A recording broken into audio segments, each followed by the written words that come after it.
Hello friends, आज हम European union organisation को देखेंगे। यूरोपियन यूनियन एक इकोनॉमिकल एंड पॉलिटिकल ऑर्गेनाइजेशन है जिसके अंदर 27 कंट्रीज है प्रेजेंट टाइम। पहले इसके अंदर 28 कंट्रीज थी, फिर 2020 के अंदर यूके इस ऑर्गेनाइजेशन से लेफ्ट हो जाते हैं। और खास बात देखते हैं इसके अंदर और क्या क्या है। European union is a economical and political union. इसके अंदर 27 कंट्रीज है, 28 माइनस 1 27। किस लिए लिखा आपको समझ में आएगा। 2012 के अंदर इसे नोबेल प्राइज दिया गया था, किसके लिए? पीस कायम रखने के लिए। जो क्रोएशिया कंट्री है, इसकी जो लास्ट कंट्री थी जो ऐड हुई है वो है क्रोएशिया कंट्री। 2020 के अंदर यूके इसमें से लेफ्ट कर जाता है और 28 में से 1 माइनस करने से 27 कंट्रीज के अंदर बचती है। जो इसकी फाउंडर कंट्री, देखो मेन पॉइंट क्या है आपको याद रखना है कि इसके अंदर कितने कंट्रीज हैं प्रेजेंट। नोबेल प्राइज दिया गया, कब दिया गया? 2012 के अंदर दिया गया। जो लास्ट कंट्री थी जो क्रोएशिया इसके अंदर ऐड हुई थी वो कौन थी? जो क्रोएशिया थी। 2020 के अंदर यूके लेफ्ट कर दिया गया। फिर अगले मेन पॉइंट क्या है, तो मैंने इसके अंदर अभी तक ये नहीं बताया कि ये ऑर्गेनाइजेशन स्टार्ट कब हुआ। देखो रियल मायने में तो बहुत सारी ट्रीटीज साइन हुई जिससे पहले इसे यूरोपियन यूनियन नहीं कहा जाता था। इसे धीरे धीरे मॉडिफाई करके यूरोपियन यूनियन बनाया गया। कुछ चीजें हम आपको समझाएंगे। पहले हम आपको इसकी फाउंडर कंट्रीज याद करा देते हैं। फाउंडर कंट्रीज कौन कौन सी है? देखो आपको मैप के अंदर ऊपर दिख रहा होगा नॉर्वे, फिर स्वीडन, फिनलैंड। नॉर्वे इसका मेंबर नहीं है। एक इंपॉर्टेंट बात ये भी याद रखनी है कि जो यूरोप की जो कंट्रीज है 44 कंट्रीज आती हैं यूरोप के अंदर, कौन कौन सी मेन कंट्री इस यूनियन का हिस्सा नहीं है। क्योंकि जब हम इंडिया और दूसरे कंट्रीज के रिलेशन के बारे में बात करेंगे तो ये पॉइंट बहुत इंपॉर्टेंट हो जाता है। नॉर्वे, स्वीडन, फिनलैंड, नॉर्वे इसका मेंबर नहीं है। Estonia, Latvia, Lithuania. क्या देखना है आपको? जर्मनी देखना सबसे पहले। पोलैंड, यहाँ थी जर्मनी। उस फाउंडर कंट्रीज की बात कर रहे हैं तो उस समय जर्मनी दो हिस्सों में बटा हुआ था। बर्लिन की दीवार दिखा है आपको, तो ये वाला हिस्सा। फिर 3 कंट्रीज दिख रही है आपको मैप के अंदर, बेल्जियम, नीदरलैंड और लक्समबर्ग। जर्मनी इसका मेंबर था, बेल्जियम, नीदरलैंड और लक्समबर्ग। फिर फ्रांस दिख रहा होगा यहां पर आपको, और फ्रांस से ही जुड़ा यहां पर इटली आपको दिख रहा होगा। ये इसकी फाउंडर कंट्रीज कौन कौन सी? जर्मनी, ये 3 कंट्रीज, फ्रांस और Italy. Germany, Belgium, Luxembourg, Netherlands, France और इटली। आप लोगों को मैप के अंदर दिख रहा होगा। ये विजुलाइज करना, जब आपके सामने पेपर आ रखा हो आपको सब कुछ याद आ जाएगा। कौन कौन सी कंट्रीज थी? जर्मनी, बेल्जियम, वो यहां पर जर्मनी है, जर्मनी का ये वाला हिस्सा उस समय जर्मनी।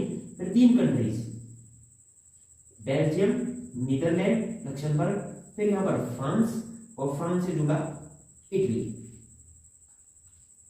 इसकी फाउंडर कंट्रीज थी 6। फिर धीरे धीरे इसके अंदर अभी स्पेन ऐड हुआ, फिर पुर्तगाल ऐड हुआ, धीरे धीरे कंट्री करके इसके अंदर 27 कंट्रीज ऐड हो गई। देखो आपको मैप के अंदर एक खास बात दिख रही होगी, ऊपर नॉर्वे इसकी कंट्री नहीं है। मेन कंट्री देखेंगे कि जो इसके अंदर नहीं आती, नॉर्वे, यूके, और बीच में दिख रहा होगा आपको स्विट्जरलैंड। देखो नॉर्वे, यूके और स्विट्जरलैंड, ये 3 मेन कंट्रीज है जो इसके अंदर नहीं आती। यूके ने लेफ्ट कर दिया था 2020 के अंदर, इसने विचार कर लिया तो 2016 के अंदर 21 को ऑर्गेनाइजेशन को लेफ्ट करना है, और 2020 के अंदर इसे लेफ्ट किया गया इसको। और जितनी भी क्रोएशिया और ग्रीक के बीच में जो 6 कंट्रीज हैं वो भी डाटा याद रखना है, तो इस तरीके से याद रख सकते हैं। जो क्रोएशिया और जो ग्रीक के बीच में जो 6 कंट्री है वो इसके पार्ट नहीं है। और जितने भी छोटे छोटे कंट्रीज हैं, जिसे हम वर्ल्ड के स्मॉलेस्ट कंट्री भी कह सकते हैं, यूरोप की तो है ही है, वो भी इसके पार्ट नहीं है।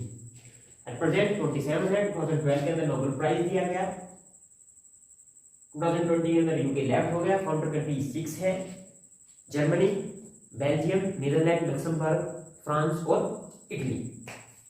देखो एक बात हमने आपको कहा था कि इसकी जो हमने ये नहीं बताया कि इस ऑर्गेनाइजेशन को कब सेटअप किया गया। तो इस ऑर्गेनाइजेशन को कभी सेटअप नहीं किया गया, धीरे धीरे ये ऑर्गेनाइजेशन बनता है। 1951 के अंदर ट्रीटी ऑफ पेरिस साइन हुई। ये चीजें याद नहीं रखनी, पर एक स्टोरी की तरह आपको समझाने की कोशिश करते हैं, और ना ही ये चीज हमारे पेपर के अंदर कभी पूछे जाने होगी। 1950 के अंदर ट्रीटी ऑफ पेरिस से 6 कंट्रीज आ गया है।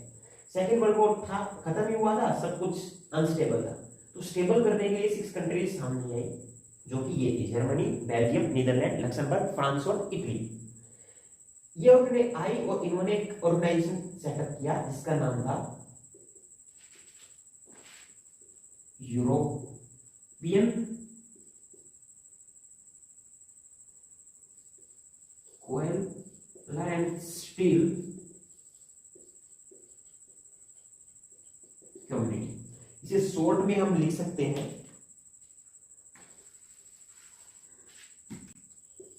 ECSC, European coal and steel community.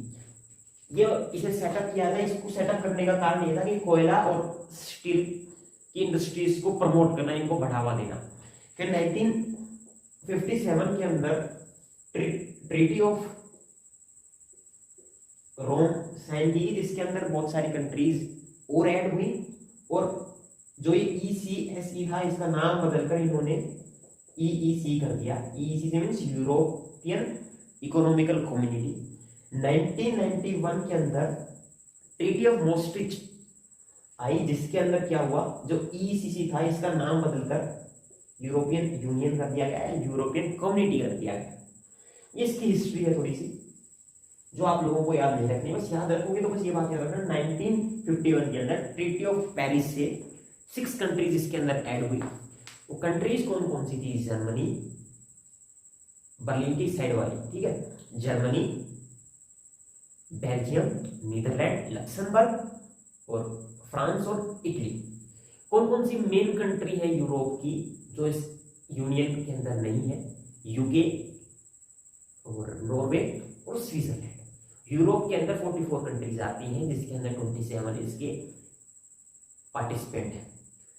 इसी ऑर्गेनाइजेशन ने ना अपना एक करेंसी डाली जिसको यूरो करेंसी कहते हैं। इस यूरो को यहाँ अब प्रेजेंट टाइम के अंदर 19 कंट्री इस ऑर्गेनाइजेशन की इस करेंसी को बांधती है, और बाकी बच गई 8 कंट्रीज वो अपनी खुद की करेंसी को बांधती है।